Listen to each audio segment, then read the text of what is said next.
just comes to mind as well. We have not always found comfort in killers.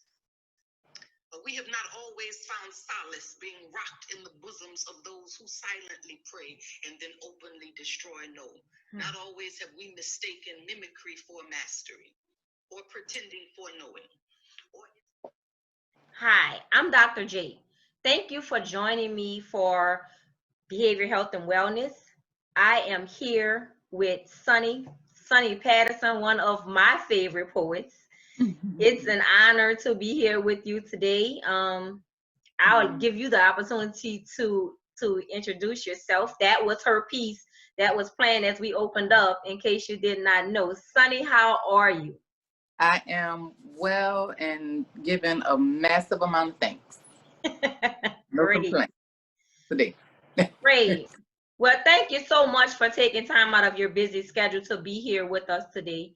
Absolutely. Behavior health and wellness, I mean, it just is filled with a wide spectrum of reasons why we can all tap into behavior health and some healthy aspects. And one of those things is actually finding relaxing moments and things that help us to relax and be comfortable. And one of those things for me as a poet is writing poetry. It gives me the opportunity to get in a space, a quiet space with myself, and I believe that it is therapeutic. Tell us about your poetry and about, some of the pieces that you write, because you're really deep. Well, my work is centered in, I guess the main phrase I could use is a spiritual activism. Writing, yes, as therapy, as praise, as honoring, as information, as whatever and however it comes. But the main thing is to get it out and let me say this, even as I'm saying that, I want to also make clear that the greatest thing for me is just the act of creation. Right. So sometimes that absolutely is a poem. Right. But sometimes that is a meal. Sometimes that is a child. Sometimes that is, all of these things and ways that we have to turn ourselves into more of ourselves, if you understand what I'm saying. I do. Right? So a lot of times, because really what this is yes, about getting things out, whether it's on paper, but it's really just getting them out. Right. Because it's so often that certain things can go unheard or unsaid, or sometimes even unfelt.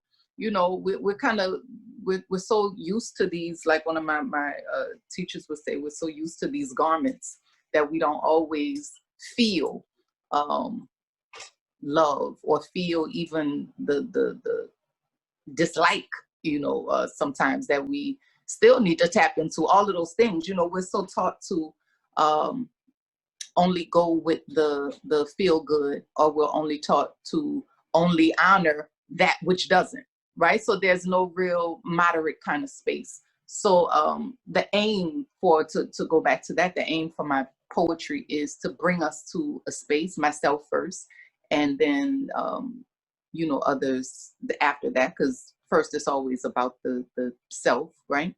But then to bring others in and what that means and feels and looks like when we're talking not just about problem, but also about tangible type of solution and what that looks like. Sunni, I know that you have had the opportunity to be in the presence of many different diverse audience. One of my favorite is when I saw you on the TED Talks. Tell me, how was that experience, and just give us just some insight about how you prepared for that. TED, so I love TED. That I think you're probably speaking to the Wild Women piece that was on there. So that was actually my second TED. Okay.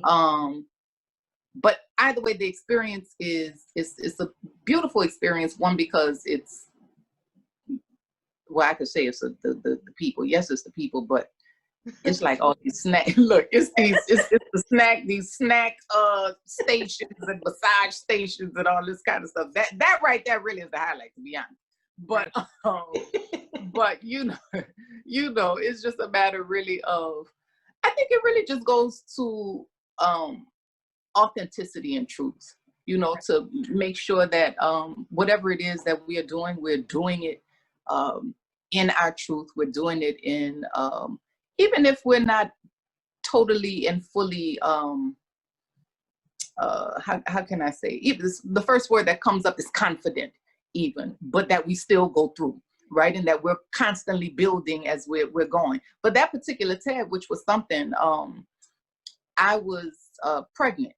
Okay. And I was throwing up the entire morning. Wow. Through the night into the morning. As a matter of, and right before I even went on stage, I was wiping my mouth.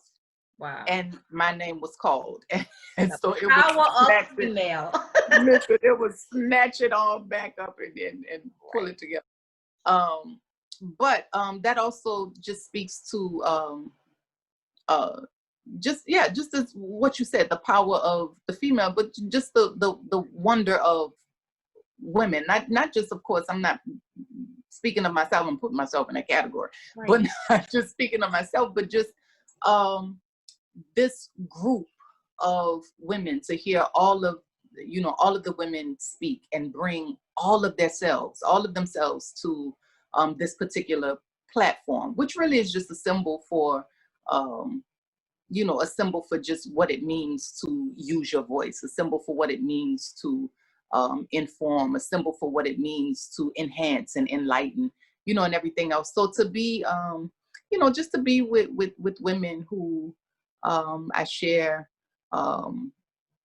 just like-minded thoughts and even from just from everything, because I think that particular TED as well was my sister Sally spoke there.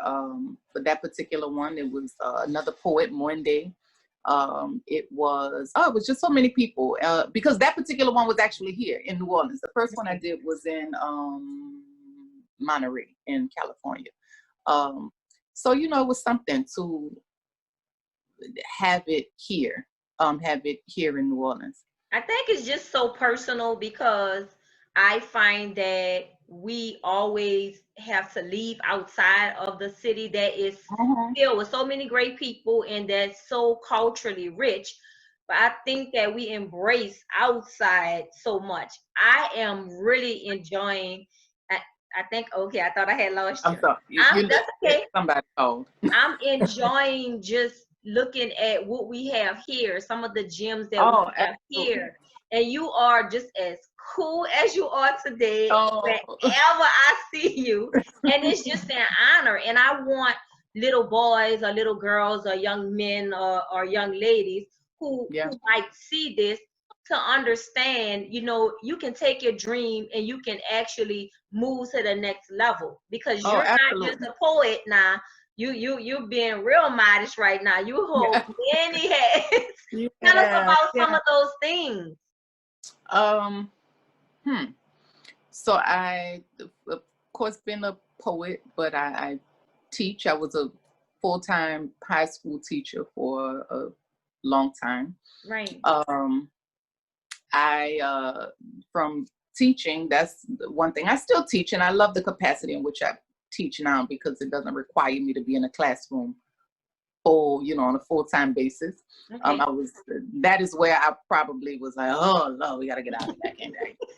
Then I would get in trouble as a teacher, because it's like, no, you need permission slips to take the children here. Right. Like, we going right up the street. Let's go outside. Yeah, like these children cut class all day. Now I need a permission slip to take. But anyway, that's neither here nor there. But so you have this aspect of lecturing and workshops. I'm a certified coach, life coach, and spiritual consultant. A certified Tai Chi and Qigong teacher. It's a bunch of things. I'm a magician, and We are. And all of that fits here at behavior health and wellness. Just thinking But about tapping into everything, what, mental, yes, spiritual. that's what I'm getting ready to say. The main thing is, yes, there are all of these things. The as far as the initiations, ordained, I'm a minister, a priestess, and everything. But that's the main thing for me, first and foremost, which is why my poetry too is based in that kind of activism. But Okay. first is the spiritual component. So that right there is the basis for me, the foundation, and everything is kind of stacked on that, and everything comes out of that particular aspect and that particular element. So that really is what it's about. How do we bring our full selves to whatever it is that we're doing, right? So that we're not compartmentalized. And this is what society has taught us, to compartmentalize ourselves, to leave our minds at home, then leave our hearts in the car, then leave our spirits here, then leave our souls here, and then walk in the workspace, an empty shell, to do whatever it is that is told to us to do, right? So the thing is, how do we move through, right? Move through not just our workspaces and things like this, but how do we move through our lives as whole beings? So my work is centered around making sure that we're bringing our full selves to the table, to the chair, to the this, to the that, to the wherever we are, to bring our whole, to bring our whole selves, because it's quite often that we are coming in, just as I said, as shells of ourselves. We're coming in not really we're really coming in to bring it there, really coming in with no true and real knowledge or even love for who it is that we are, because we are not taking the necessary time to explore even more of who we are. Just existing. That's right now. So it's like poetry. Mm-hmm. Right now, you hear it a lot. At one time it was far and few between. You might have had a poet here or a group there, but you have managed to actually touch upon all aspects of poetry, dealing with the dramatic, the lyrical, the narrative. How does that feel to have mastered all of the areas and to still be able to connect with whatever audience that you find yourself in? Yeah, well, I don't know if I've mastered it, but I'm gonna go ahead on and say it. Right. But I will say, but again, that goes back to what we were just saying, what it means to bring our full selves to whatever it is that we're doing, to the artistry of, because here's the real thing. The question that I always ask, whether I'm hearing someone else or whether it's coming from myself or wherever, my question is always, do I believe you? Okay. Right? So with a poem, if I'm hearing other poets, or I'm hearing a politician, or I'm seeing whatever it is, the question is always, do I believe you? Wow. So this goes to, what it goes to that. And in the midst of, when we're talking about this aspect of belief, yet again, we're talking about how do we bring ourselves, how do we bring our hearts, how do we bring our authenticity to whatever it is that we are, whatever it is that we're doing. So with different audiences, and we've had this conversation before, I remember having to speak to white audiences. And my first, this huge white audience, and it wasn't where I was, how do I say it? It wasn't like I wasn't used to it. I guess I can't, let me say that. It wasn't like I wasn't used to it, right? And I can say that because from a young girl, I was a spokesperson for like different groups. This one group, all congregations together, I'm thinking about. So thinking about, just different groups where so many different people had to come, right? So that was one thing. But then when I get into this space, I'll never forget, I see all of these white people, right? And I was like, oh my God, what am I getting ready to see? to all these white people? What, you know, what, especially with my work so rooted in, again, just this the aspect of activism, this aspect of justice, this, as you know, all of these things and everything that it comes up with, these stories of Black folk unapologetically and, you know, everything else. So I get in, and literally Spirit had to bring me to the corner, and it was like, daughter, they asked you to come here. Right. So that means that, yes, even though you have this responsibility to speak to the universality of love, you still have to tell your story and the story of people like you. Wow. So that shifted a whole lot for me, because what it also showed was that, oh, is it that I'm just not comfortable with myself, with who I am, with my story? Is that the case, right? So I had to really, you know, kind of just within those seconds, I had to fall into a state of meditation that will allow me truly to make sure yet again that I'm bringing my full self. And in the midst of bringing my full self, that doesn't mean that I'm just cutting off other people, but it does mean that in the midst of that, right, I'm allowing others to bring their full selves as well. And so, you know, it was a lot of things that was, I think that you know, was uncovered that day, but that helped me to really put a whole lot of things yet again into perspective, and that carried me for many years, because that was at least I don't know, that may have been about at least 16 years ago.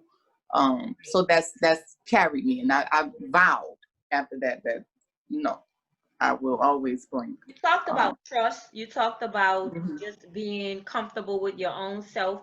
Tell me, who would you say is one of your accountability partners? Who helps you to meet your deadlines? Oh my gosh! You listen. I have a serious circle of powerful sisters, and so I mean that circle is, you know, yes, it's a tight circle. It's tight as in we're close tight, and it's tight as in it is probably small. I don't know, because I hear so many sisters that's their circles are not even as big as mine. I'm like, oh girl, you got to get you some good girlfriends, girl. You got to get you some good sisters.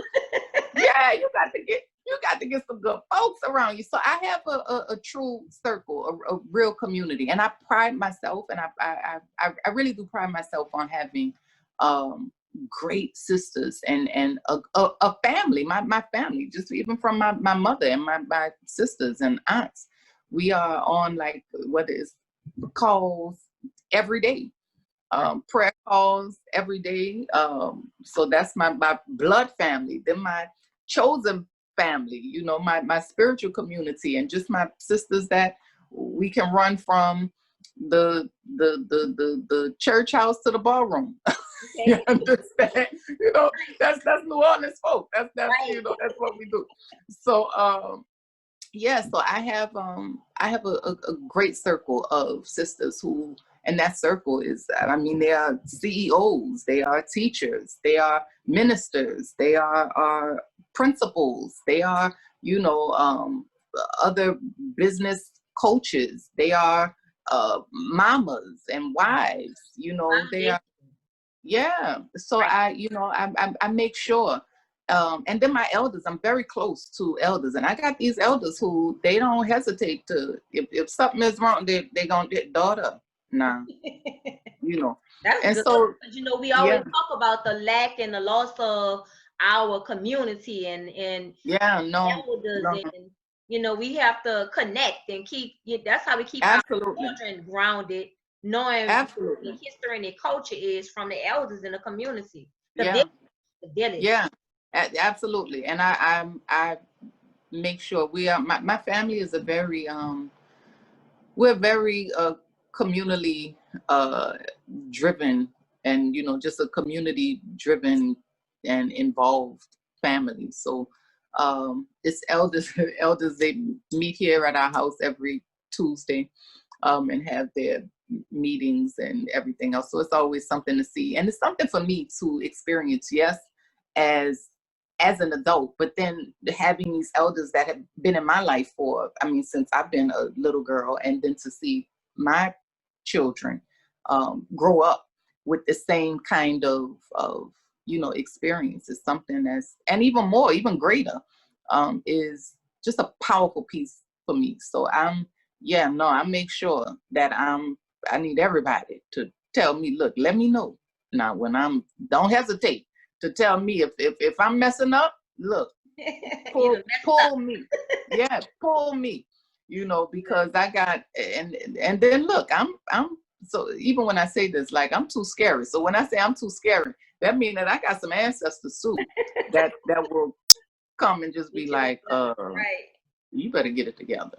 So, I make sure that I have people that are there, and that allow, because that's the other part, making sure that those are things that we're asking for as well, in our supplications and prayers or meditations or whatever it is that comes up, that our community is expanded, that our community is expanded in wonder and in love and in joy and in hope, and that the people that need to be with us, and the people that we need to be with, that they are brought to us quickly, so that we can elevate, and that our destinies, that we can meet our destiny head on, and not just by happenstance or whatever, but that we are able to move through truly and really feel good about life, and feel good about our destinies, and feel good about who we are, because that's what we find so often, that we just don't feel good about who we are. Right. We're always finding something, we're finding something. Oh Lord, my this, my that, my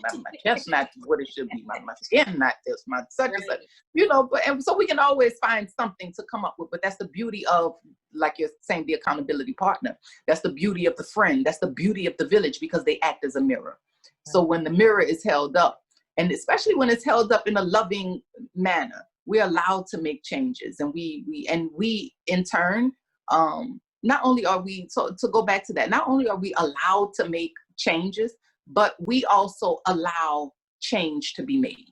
Right. You know what I'm saying? So that's a huge part. So I just make sure that I'm open to every good thing, and any kind of, whether it's a criticism or what, as long as it's in love, and most of the time it's in love, because I don't necessarily need the fist on me. So Look, that's a trouble question. Everybody just like, why you ask that? But I love that question, and it just gives you the opportunity to talk about those who are important in your life also.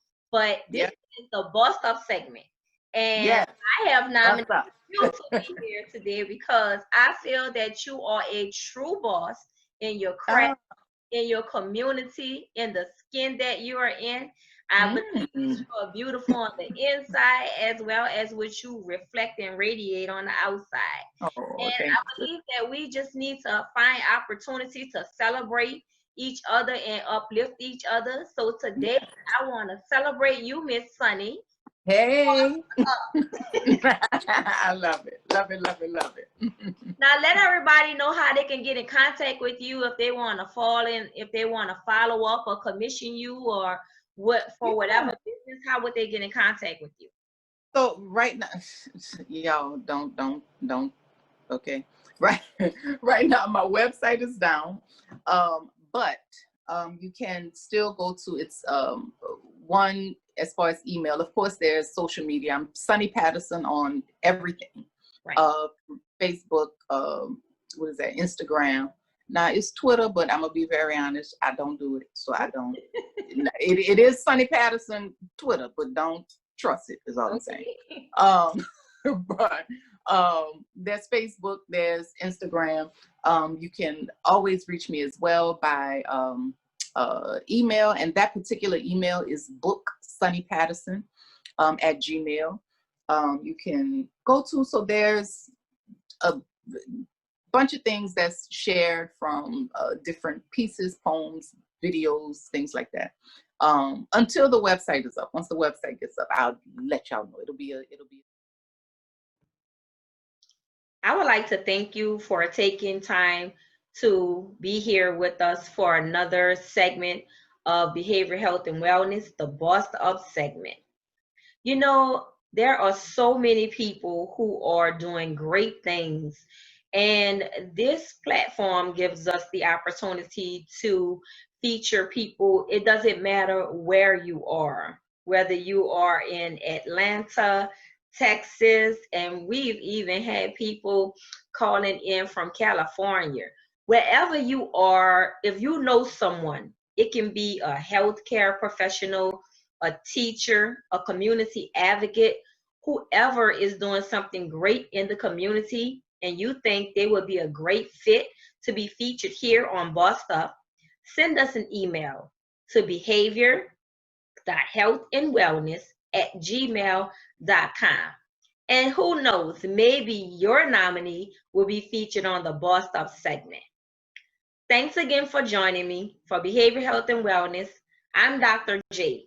And until next time, in the meantime, in between time, you be well. Thank you.